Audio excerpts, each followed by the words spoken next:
இன்றைய முக்கிய நிகழ்வுகள்.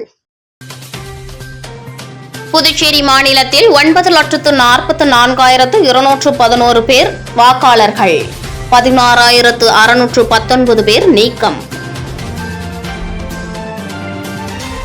புதுச்சேரியில் விரைவில் 6ஆம் வகுப்பிலிருந்து இலவச டேப், முதலமைச்சர் ரங்கசாமி தகவல்.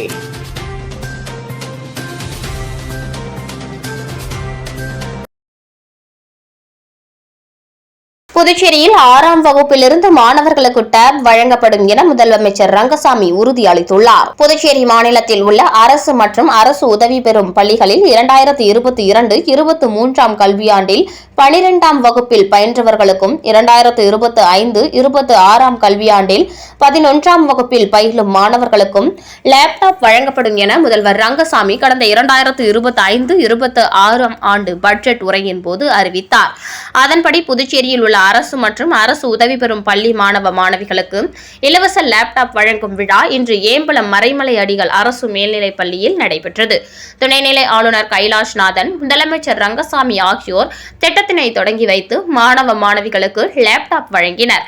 முதற்கட்டமாக ஏம்பலம் மறைமலை அடிகள் அரசு மேல்நிலைப் பள்ளியை சேர்ந்த 377 மாணவ மாணவிகளுக்கும், நெட்டப்பாக்கம் கம்பன் அரசு மேல்நிலைப் பள்ளியை சேர்ந்த 279 மாணவ மாணவிகளுக்கும், கோர்க்காடு அரசு மேல்நிலைப் பள்ளியை சேர்ந்த 46 மாணவ மாணவிகளுக்கும் லேப்டாப் வழங்கப்பட்டன. 2022-23ஆம் கல்வியாண்டில் 12ஆம் வகுப்பு பயின்ற 8,333 மாணவ மாணவியர்கள் மற்றும் 2025-26ஆம் கல்வியாண்டில் 11ஆம் வகுப்பு பயிலும் 7,450 மாணவ மாணவியர் என மொத்தம் புதுச்சேரி யூனியன் பிரதேசத்தில் உள்ள அரசு மற்றும் அரசு உதவி பெறும் பள்ளிகளில் பயிலும் 15,783 மாணவ மாணவியர்களுக்கும் படிப்படியாக வரும் மார்ச் மாதத்திற்குள் வழங்கப்பட உள்ளது. விழாவில் பேசிய முதலமைச்சர் ரங்கசாமி, பள்ளி கல்வி சிறந்த முறையில் இருக்க வேண்டும், மேலும் காலியாக உள்ள அனைத்து ஆசிரியர் பணியிடங்களுக்கும் அரசு நிரப்ப வருகின்றது. ஏழை மாணவர்களும் மருத்துவக் கல்லூரியில் சேர்ந்து படிக்க முடியும் என்ற நிலையை அரசு உருவாக்கியுள்ளது. அதற்காக அரசு பள்ளியில் படித்த மாணவர்களுக்கு 10% இடஒதுக்கீடு வழங்கப்பட்டு வருகிறது. இந்த ஆண்டு 37 பேர் மருத்துவக் கல்லூரி சென்று படிக்கின்றனர். பெற்றோருக்கு சிரமம் ஏதுமின்றி செலவின்றி மருத்துவம் படித்து முடிக்கும் நிலையை இந்த அரசு உருவாக்கி இருக்கின்றது.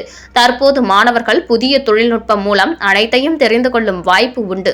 மேலும் செல்போன், லேப்டாப் வைத்து பார்ப்பதை பார்த்திருப்போம்.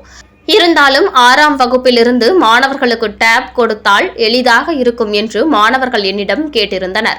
துறை செயலர், இயக்குநரிடம் இது பயனுள்ளதாக இருக்குமா என்று நான் கேட்டேன். அவர்களும் பயனுள்ளதாக இருக்கும் என்றனர். எனவே 6ஆம் வகுப்பு படிக்கும் மாணவர்களுக்கு டேப் கொடுக்க வேண்டும் என்ற எண்ணம் இருக்கின்றது. அதற்குரிய நிதியையும் ஒதுக்கி கொடுக்க வேண்டும் என்று கூறியிருந்தேன். இப்போது தேர்தல் வரவுள்ளது. மாணவர்களுக்கு கொடுப்பதற்கான வாய்ப்பு எங்களுக்கு ஏற்படும். அதனால் அதனை நிச்சயமாக கொடுப்போம். அதில் எந்தவித சந்தேகமும் இல்லை என்றார். விழாவில் சபாநாயகர் செல்வம், கல்வி அமைச்சர் நமச்சிவாயம், குடிமைப்பொருள் வழங்கல் துறை அமைச்சர் திருமுருகன், துணை சபாநாயகர் ராஜவேலு, சட்டமன்ற உறுப்பினர்கள் லட்சுமிகாந்தன், பாஸ்கர், வளர்ச்சி ஆணையர் கிருஷ்ணகுமார், உப்பு, பள்ளி கல்வி இயக்குனர் சிவக்குமார் உள்ளிட்டோர் கலந்து கொண்டனர். பள்ளிக்கூடம் 100 விழுக்காடு வெற்றியை கொடுக்குது அப்படின்னு சொல்லும் பொழுது அது கேட்பதற்கு மிகுந்த மகிழ்ச்சியாக இருக்கின்றது. இந்த பள்ளி இப்பொழுது எப்படி வளர்ச்சி அடைந்திருக்கின்றது என்பதை சொன்னாங்க. இந்த அளவு ஒரு பெரிய திடலோடு ஒரு பெரிய பள்ளியாக இப்பொழுது இந்த பள்ளி திகழ்ந்து கொண்டு இருக்கின்றது. எல்லா வசதியும் உள்ள ஒரு பள்ளியாக இந்த பள்ளிக்கூடம் திகழ்ந்து கொண்டு இருக்கின்றது. அப்போ நீங்கள் பிள்ளைகள்லாம் என்ன பண்ணணும்? நல்லா படிக்கணும். நீங்கள் நல்லா படிக்கணும். கல்லூரியில் சென்று படிக்க வேண்டும். 12 முடித்து கல்லூரிக்கு சென்று நீங்கள் படிக்க வேண்டும். புதுச்சேரி மாநிலத்தில் இறுதி வாக்காளர் பட்டியல் இன்று வெளியிடப்பட்டுள்ளது. அதன்படி 9,44,211 வாக்காளர்கள் இறுதி வாக்காளர் பட்டியலில் இடம்பெற்றுள்ளனர். மேலும் வாக்காளர் பட்டியல் சிறப்பு தீவிர திருத்தப் பணிக்கு பிறகு 42,719 வாக்காளர்கள் புதிதாக சேர்க்கப்பட்டுள்ளனர். 16,619 தகுதியில்லாத வாக்காளர்கள் நீக்கப்பட்டுள்ளனர். புதுச்சேரி மாநிலத்தில் வாக்காளர் பட்டியல் சிறப்பு தீவிர திருத்தப் பணி முடிவடைந்த நிலையில் இறுதி வாக்காளர் பட்டியலை தலைமை தேர்தல் அதிகாரி ஜவஹர் வெளியிட்டுள்ளார். இறுதி வாக்காளர் பட்டியலின்படி புதுச்சேரி மாநிலத்தில் புதுச்சேரி, காரைக்கால், மாஹே, ஏனாம் ஆகிய மொத்தமுள்ள 30 தொகுதிகளில் மொத்தமாக 9,44,211 வாக்காளர்கள் இடம்பெற்றுள்ளனர். இதில் 4,43,595 ஆண் வாக்காளர்களும் 5,477 பெண் வாக்காளர்களும் 139 மூன்றாம் பாலினத்தவர்கள் உள்ளனர். தொகுதி வாரியாக பார்க்கும்போது வெளியனூர் தொகுதியில் அதிக எண்ணிக்கையிலான வாக்காளர்கள் பதிவாகியுள்ளனர். அதே நேரம் ராஜ்பவன் தொகுதியில் குறைந்த எண்ணிக்கையிலான வாக்காளர்கள் உள்ளனர். மேலும் வாக்காளர் பட்டியல் சிறப்பு தீவிர திருத்த பணிக்கு முன்பு புதுச்சேரி மாநிலத்தில் 9,18,111 வாக்காளர்கள் இருந்த நிலையில் வாக்காளர் பட்டியல் சிறப்பு தீவிர திருத்த பணி முடிவடைந்த பிறகு 42,719 தகுதி வாய்ந்த வாக்காளர்கள் சேர்க்கப்பட்டுள்ளனர். 16,619 தகுதியில்லாத வாக்காளர்கள் நீக்கப்பட்டுள்ளனர். அனைவருக்கும் வணக்கம். நமது பாண்டிச்சேரி மாவட்டத்தில் சிறப்பு தீவிர திருத்தத்துடைய இறுதி வாக்காளர் பட்டியல் வெளியிடக்கூடிய நிகழ்வு நடைபெற்றுக் கொண்டிருக்கிறது. நம்ம சிறப்பு தீவிர திருத்தம் 27/10/2025 அன்று ஆரம்பிச்சது. இன்றைக்கு 14/2/2026 அன்று வந்து இறுதி வாக்காளர் பட்டியல் வெளியிடப்படுது. இந்த சிறப்பு தீவிர திருத்தத்துடைய தகுதி நாளா 1/1/2026 ஜனவரி 1ஆம் தேதி தகுதி நாளா நிர்ணயிச்சு இந்த தீவிர திருத்த பணி நடைபெற்றுக் கொண்டிருக்கிறது. இந்த தீவிர திருத்த பணியுடைய முக்கிய அம்சம் என்னன்னு பாத்தீங்கன்னா 100% பிசிக்கல் வெரிஃபிகேஷன். நம்மளுடைய வாக்குச்சாவடி நிலை அலுவலர்கள் அனைத்து வாக்காளர்கள் வீடுகளுக்கும் சென்று அந்த ரோல் சரி பார்த்தாங்க. அதான் இதனுடைய சிறப்பான முக்கிய அம்சம். நம்மளுடைய வரைவு வாக்காளர் பட்டியல் 16/12/2025 அன்று வெளியிடப்பட்டது. அன்று வெளியிடப்பட்ட வரைவு வாக்காளர் பட்டியலில் புதுவை மாவட்டத்தில் ஆண் வாக்காளர்கள் 3,60,396 பேரும், பெண் வாக்காளர்கள் 4,57,28 பேரும், மூன்றாம் பாலின வாக்காளர்கள் 120 பேரும், மொத்தமா 7,66,244 பேர் இருந்தாங்க. இந்த அதுக்கு முன்னாடி அதாவது இருந்த வாக்காளர் பட்டியலோட கிட்டத்தட்ட 85,530 பேர் அந்த வரைவு வாக்காளர் பட்டியலில் இடம்பெறவில்லை. வரைவு வாக்காளர் பட்டியல் முடிஞ்சதுக்கு அப்புறம் நம்மளுடைய கிளைம்ஸ் அண்ட் அப்ஜெக்ஷன் பீரியட் ஆரம்பிச்சது. இந்த கிளைம்ஸ் அண்ட் அப்ஜெக்ஷன் பீரியட் 16/12/2025 ஆரம்பிச்சு 19/1/2026 வரைக்கும் போச்சு. இந்த கிளைம்ஸ் அண்ட் அப்ஜெக்ஷன் ஐஏ மற்றும் ஏடி தென்மண்டலம் கிரிக்கெட் போட்டி 2025-26 இறுதிப் போட்டி மற்றும் நிறைவு விழாவை தமிழ்நாடு மற்றும் புதுச்சேரி முதன்மை கணக்காயர் அலுவலகம் புதுச்சேரி துத்திப்பட்டில் உள்ள CAP சீகம் மைதானத்தில் சிறப்பாக நடத்தி நிறைவேற்றியது. இதில் புதுச்சேரி துணைநிலை ஆளுநர் கைலாஷ்நாதன் சிறப்பு விருந்தினராக கலந்து கொண்டு விழாவை சிறப்பித்தார். தமிழ்நாடு மற்றும் புதுச்சேரி முதன்மை கணக்காயர் திருப்பதி வெங்கடசாமி IAS விழாவுக்கு தலைமை தாங்கினார். விழா தேசிய கீதம் மற்றும் தமிழ்தாய் வாழ்த்து பாடலுடன் தொடங்கியது. அதனைத் தொடர்ந்து மூத்த துணை கணக்காயர் சுகேந்திரன் IAS வரவேற்புரை நிகழ்த்தினார். சிறப்பு விருந்தினர்கள் மற்றும் உயர் அதிகாரிகள் உரையாற்றி தென்மண்டலத்தில் இருந்து பங்கேற்ற அணிகள் வெளிப்படுத்திய விளையாட்டு மனப்பான்மை, குழு ஒற்றுமை மற்றும் கட்டுப்பாடு ஆகியவற்றை பாராட்டினார். 4 அணிகளில் இருந்து AG தமிழ்நாடு மற்றும் AG Andhra Pradesh and Telangana அணிகளை முந்தி AG கர்நாடகா மற்றும் AG கேரளா அணிகள் இறுதிப் போட்டிக்கு தகுதி பெற்றன. பரபரப்பான இறுதிப் போட்டியில் AG கர்நாடகா அணி சாம்பியன் கோப்பையை கைப்பற்றியது. போட்டிக்கான பங்களிப்பை மதிப்பீடு செய்து CAG வீரர்கள், அதிகாரிகள், நடுவர்கள் மற்றும் மூத்த கிரிக்கெட் வீரர்கள் விழாவில் பாராட்டி கௌரவிக்கப்பட்டனர். சிறப்பு விருந்தினர்கள் மற்றும் உயர் அதிகாரிகள் முன்னிலையில் பரிசளிப்பு விழா நடைபெற்றது. இதில் வெற்றி பெற்ற அணிகளுக்கும் சிறப்பாக விளையாடிய வீரர்களுக்கும் கோப்பைகள் மற்றும் விருதுகள் வழங்கப்பட்டன. இந்த போட்டி தென்மண்டல IAD அலுவலகங்களுக்கு இடையே உற்சாகமான பங்கேற்பையும் நட்புறவையும் விளையாட்டு ஒழுக்கத்தையும் வளர்த்தது. விழா நன்றி தெரிவிக்கும் உரையுடன் மற்றும் தேசிய கீதத்துடன் நிறைவடைந்தது. All of you please give me a big round of applause.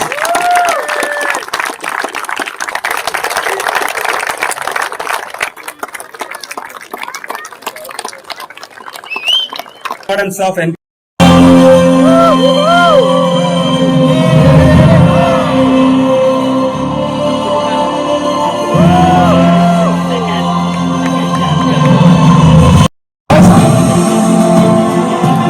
கொஞ்சம் பேர் வேணும். பாரதிய ஜனதா கட்சியின் மங்களம் தொகுதி பொறுப்பாளர் சபரி கிரீசன் பிறந்தநாள் விழா அமைச்சர் நமச்சிவாயம் தலைமையில் வெகு சிறப்பாக கொண்டாடப்பட்டது. புதுச்சேரி மாநிலம் மங்களம் சட்டமன்ற தொகுதிக்கு உட்பட்ட மணக்குப்பம் பகுதியில் மங்களம் தொகுதி தலைவர் சபரி கிரீசன் பிறந்தநாள் விழா வெகு சிறப்பான முறையில் கொண்டாடப்பட்டது. இதில் உள்துறை அமைச்சர் நமச்சிவாயம் கலந்து கொண்டு விழாவிற்கு தலைமை தாங்கி பிறந்தநாள் விழா காணும் சபரி கிரீசனுக்கு பொன்னாடை அணிவித்து பூச்செண்டு கொடுத்து பிறந்தநாள் வாழ்த்துக்களை தெரிவித்தார். இதனைத் தொடர்ந்து அமைச்சர் நமச்சிவாயத்திற்கு பொன்னாடை போர்த்தி தனது குடும்பத்தினருடன் சபரி கிரீசன் அமைச்சர் நமச்சிவாயத்திடம் ஆசி பெற்றார். இந்த நிகழ்ச்சியில் பாஜக நிர்வாகிகள், கூட்டணி கட்சியினர், பொதுமக்கள், நண்பர்கள், உறவினர்கள், ஆதரவாளர்கள் என திரளானோர் கலந்து கொண்டு பொன்னாடை அணிவித்து பிறந்தநாள் வாழ்த்துக்களை தெரிவித்தனர். இதனைத் தொடர்ந்து பிறந்தநாள் விழாவில் கலந்து கொண்ட அனைவருக்கும் இரவு பிரியாணி வழங்கப்பட்டது. நிகழ்ச்சிக்கான ஏற்பாட்டினை தொகுதி தலைவர் சபரி கிரீசன் தலைமையில் ஆதரவாளர்கள் மிக சிறப்பான முறையில் செய்திருந்தனர். தேர்தலில் கூட்டணி இல்லாமல் தனித்து போட்டியிட வேண்டும் என கூறும் தவேக தலைவர் விஜய் ஆட்சியில் அதிகாரத்தில் பங்கு என்று அரசியல் கட்சிகளை கூட்டணிக்கு அழைப்பது ஏன் என்று அதிமுக மாநில செயலாளர் அன்பழகன் கேள்வி எழுப்பியுள்ளார். மறைந்த முன்னாள் முதலமைச்சர் ஜெயலலிதாவின் 78வது பிறந்தநாள் விழா கொண்டாடுவது சம்பந்தமான ஆலோசனை கூட்டம் அதிமுக தலைமை அலுவலகத்தில் நடைபெற்றது. மாநில செயலாளர் அன்பழகன் தலைமையில் நடைபெற்ற கூட்டத்தில் நிர்வாகிகள் 100க்கும் மேற்பட்டோர் கலந்து கொண்டனர். பின்னர் செய்தியாளர்களை சந்தித்த மாநில செயலாளர் அன்பழகன், ஜெயலலிதா பிறந்தநாள் அன்று பிறக்கும் குழந்தைகளுக்கு தங்க மோதிரம் பரிசாகவும் மற்றும் ஏழை எளிய மக்களுக்கு தட்டு வண்டி, ரிக்ஷா வண்டி, தையல் மிஷின், கிரைண்டர், மிக்சி, இலவச புடவைகள் மற்றும் அன்னதானம் உள்ளிட்டவைகள் வழங்கப்பட உள்ளது என தெரிவித்தார்.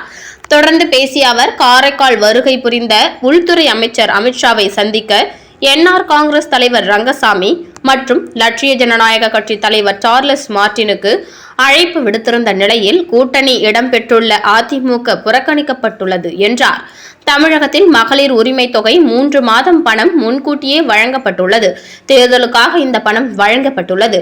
இது தமிழக முதலமைச்சரின் ஏமாற்று வேலை. வருகின்ற சட்டமன்ற தேர்தலில் எதிரொலிக்கும். மீண்டும் தமிழகத்தில் அதிமுக தலைமையிலான ஆட்சி அமையும் என்றார். புதுச்சேரியில் ஆசிரியர்கள் 25 நாட்களாக போராட்டம் நடத்தி வருகின்றனர். நேர்காணல் நடத்தி பணிக்கு அமர்த்தப்பட்ட இவர்களை உடனடியாக பணி நிரந்தரம் செய்ய வேண்டும் என அவர் கேட்டுக் கொண்டார். நாடாளுமன்ற தேர்தலை சந்திக்க முடியாமல் புறமுதுகிட்டு ஓடிய தவேக தலைவர் விஜய் எல்லாம் அதிமுகவை விமர்சிக்க தகுதி இல்லை. தனியாக தேர்தலை சந்திக்க வேண்டும் என்று கூறும் விஜய் ஆட்சியில் பங்கு என்று அரசியல் கட்சிகளை கூட்டணிக்கு ஏன் அழைக்க வேண்டும் என கேள்வி எழுப்பினார். அதிமுக பற்றி விமர்சனம் செய்ய விஜய்க்கு ஒரு கடுகளவு கூட தகுதியோ தார்மீக உரிமையோ இல்லை. அதை சொல்ற உரிமை பல முறை தேர்தல் நிறுத்தணும். கட்சி ஆரம்பிச்சு இந்த பார்லிமெண்ட் தேர்தல் கூட நிக்காம புறமுதுகு கொடுத்து ஓனவங்களாம் பேசக்கூடாது. ஆரம்பிச்சு அதன் பிறகு நடைபெற்ற பார்லிமெண்ட் தேர்தலில் நிக்காம புறமுதுகி விட்டு ஓடியவர்கள்லாம் எங்க கட்சியை பத்தி பேசக்கூடாது. காரணம் ஒரு சட்டமன்ற தேர்தலில் ஆட்சி அமைக்கக்கூடிய ஒரு நிலை அதிமுக ஏற்பட்டுக்குது. அதனால அவர் எங்களை பத்தி விமர்சனம் பண்றாரு. அது பயத்தின் வெளிப்பாடு. திராவிட முன்னேற்ற கழகத்துக்கு ஒரு மாற்று சக்தியாக, மாபெரும் மாற்று சக்தியாக மக்கள் அதிமுகவை முன்னிறுத்துறாங்க. அதுல பயந்து போய் எங்களை பத்தி விமர்சனம் பண்றாரு. விஜய் போன்ற நபர்களுடைய விமர்சனத்துக்கு நாங்க பெருசெல்லாம் அழட்டிக்க மாட்டோம். அதை நாங்க ஒரு கட்சியாவே எடுத்துக்கிட்டு இல்லை. புதுச்சேரியில் 4 பேரிடம் ரூபாய் 97,000 மோசடி செய்த மர்ம நபர்களை போலீசார் தேடி வருகின்றனர். அரியாங்குப்பத்தை சேர்ந்த நபர் ஆன்லைனில் மொபைல் போன் வாங்க விளம்பரத்தை பார்த்துள்ளார். அவரை தொடர்பு கொண்ட மர்ம நபர் புதிய ஆப்பிள் போனை குறைந்த விலைக்கு தருவதாக ஆசை வார்த்தை கூறினார். இதனை நம்பிய அவர் மர்ம நபரின் வங்கி கணக்கிற்கு 70,000 அனுப்பி ஏமாந்தார். இதேபோல் கருவடிக்குப்பத்தை சேர்ந்த பெண் 11,999 ரூபாய், வில்லியனூர் நபர் 13,150, முத்திரையர்பாளையம் பெண் 2,500 என மொத்தம் 97,649 ரூபாயை ஆன்லைன் மோசடியில் இழந்துள்ளனர். புகாரின் பேரில் சைபர் கிரைம் போலீசார் வழக்கு பதிந்து மோசடி நபர்களை தேடி வருகின்றனர். பணி நிரந்தரம் கோரி புதுச்சேரி ஒப்பந்த ஆசிரியர்கள் 25வது நாளாக போராட்டம். உண்ணாவிரத பந்தலுக்கு நேரில் வந்து வைத்திலிங்கம் எம்பி ஆதரவு. புதுச்சேரி பள்ளி கல்வித்துறையில் பணியாற்றி வரும் 292 ஒப்பந்த ஆசிரியர்கள் மற்றும் பால சேவிகா ஆசிரியர்களை பணி நிரந்தரம் செய்ய வலியுறுத்தி புதுச்சேரி அரசு ஆசிரியர் சங்கங்களின் ஒருங்கிணைப்பு குழு சார்பில் தொடர் போராட்டங்கள் நடைபெற்று வருகின்றன. கடந்த ஜனவரி 21ஆம் தேதி தொடங்கிய இந்த போராட்டம் இன்று 25வது நாளை எட்டியுள்ளது. இதன் ஒரு பகுதியாக அண்ணா சிலை அருகே கடந்த 13ஆம் தேதி முதல் நடைபெற்று வரும் 2 நாள் தொடர் உண்ணாவிரத போராட்டம் இன்று 2வது நாளை எட்டியது. இதில் 200க்கும் மேற்பட்ட ஒப்பந்த ஆசிரியர்கள் பங்கேற்றுள்ளனர். இந்த உண்ணாவிரத போராட்டத்திற்கு ஆதரவு தெரிவிக்க நாடாளுமன்ற உறுப்பினர் வைத்திலிங்கம் MP இன்று நேரில் வருகை தந்தார். போராட்ட களத்தில் ஆசிரியர்களிடையே பேசிய அவர் கூறியதாவது: ஆசிரியர்களின் கோரிக்கை மிகவும் நியாயமானது. தேர்தல் முடிந்து இவ்வளவு காலம் ஆகியும் இந்த அரசாங்கம் ஏன் உங்கள் கோரிக்கையை நிறைவேற்றாமல் காலம் தாழ்த்துகிறது என்பது புரியவில்லை. உங்கள் மீது ஏதோ ஒரு கோபத்தை அரசாங்கம் திணிக்கிறது. பணி நிரந்தரம் வழங்காவிட்டாலும் பரவாயில்லை. போராடும் ஆசிரியர்களை அழைத்து ஒரு பேச்சுவார்த்தை கூட நடத்தாமல் இருப்பது எந்த விதத்தில் நியாயம்? தற்காலிக தீர்வு, நிரந்தர தீர்வு என இரண்டையும் பிரித்து பார்த்து சரியாக செய்ய வேண்டும். தயவு செய்து ஆசிரியர்களை அழைத்து அரசு உடனடியாக பேச்சுவார்த்தை நடத்த வேண்டும் என்று நான் கோரிக்கை வைக்கிறேன். முன்னதாக இப்போராட்டத்திற்கு ஆதரவாக புதுவை அரசு ஊழியர் சங்கங்களின் தலைவர் பாலகுமார், தலைமை ஆசிரியர் சங்க தலைவர் சிறில் நிக்கோலஸ், தொடக்கப்பள்ளி தலைமை ஆசிரியர் சங்க தலைவர் பொற்செழியன் உட்பட பல்வேறு சங்க நிர்வாகிகள் வாழ்த்தி பேசினர். அரசாங்கம் உரிய நடவடிக்கை எடுக்கும் வரை தங்களது அறப்போராட்டம் ஓயாது என ஆசிரியர்கள் தரப்பில் தெரிவிக்கப்பட்டுள்ளது. உங்களை இந்த இடத்துல பார்க்கறதுக்கு ரொம்ப கஷ்டமா இருக்கு. ஏன் இந்த அரசாங்கம் இந்த மாதிரி ஒரு கொடூரமான ஒரு முடிவை எடுத்திருக்காங்கன்னு தெரியல. பல தடவை உங்களுக்கு பணி நீடிப்பு கொடுக்குற, எக்ஸ்டெண்ட் பண்ணி கொடுக்குற, ரெகுலர் பண்ற வந்துடும். எங்களுடைய பணி நீடிப்பு கிடைக்காது. எலெக்ஷன் முடிஞ்சதெல்லாம் திருப்பி கொடுத்தீங்களோ கொடுக்க மாட்டீங்களோ, முதல்ல எங்களுக்கு பணி நீடிப்பு கொடுங்க. நிதிசார் கல்வி அறிவு வாரத்தை முன்னிட்டு மாநில அளவிலான வங்கியாளர் கூட்டமைப்பு சார்பில் விழிப்புணர்வு நடைப்பயணம் நடைபெற்றது. இந்திய ரிசர்வ் வங்கி சார்பில் பொதுமக்களிடம் நிதி விழிப்புணர்வை அதிகரித்து பாதுகாப்பான வங்கி சேவைகளை பயன்படுத்த வலியுறுத்தி நிதிசார் கல்வி அறிவு வாரம் கடந்த 9ஆம் தேதி முதல் நேற்று வரை கடைபிடிக்கப்பட்டது. இதையொட்டி மாநில அளவிலான வங்கியாளர் கூட்டமைப்பு சார்பில் விழிப்புணர்வு நடைப்பயணம் கடற்கரை சாலை காந்தி சிலையில் துவங்கியது. கூட்டமைப்பு ஒருங்கிணைப்பாளர் வெங்கட சுப்பிரமணியன் தலைமை தாங்கினார். இந்தியன் வங்கி உதவி பொது மேலாளர் சுப்பிரமணியன், இந்தியன் ஓவர்சீஸ் வங்கி துணை பொது மேலாளர் ரவிசங்கர் சாகு, கிராம வங்கி தலைவர் ரத்னவேல், முன்னோடி வங்கி மேலாளர் சதீஷ்குமார் உட்பட பலர் பங்கேற்றனர்.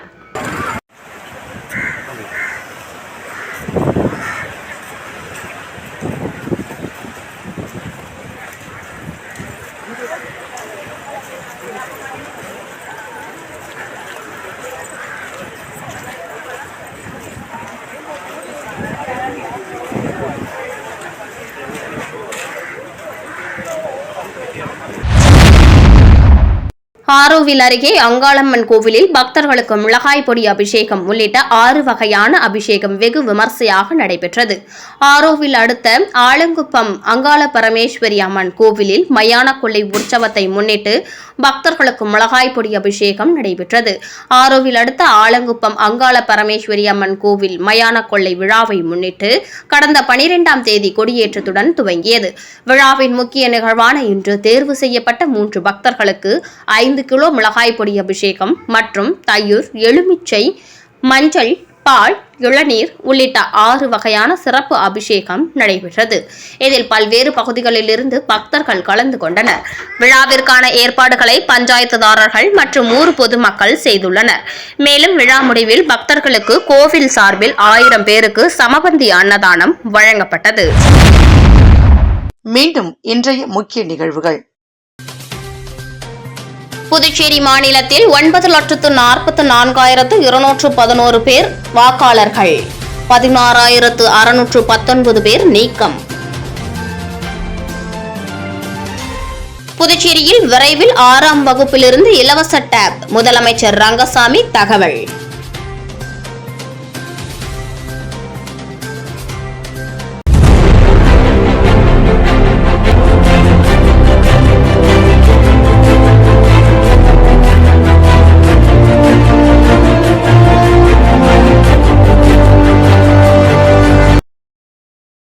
செய்திகளை உடனுக்குடன் தெரிந்து கொள்ள மெட்ரோ யூடியூப் சேனலை சப்ஸ்கிரைப் செய்யவும்.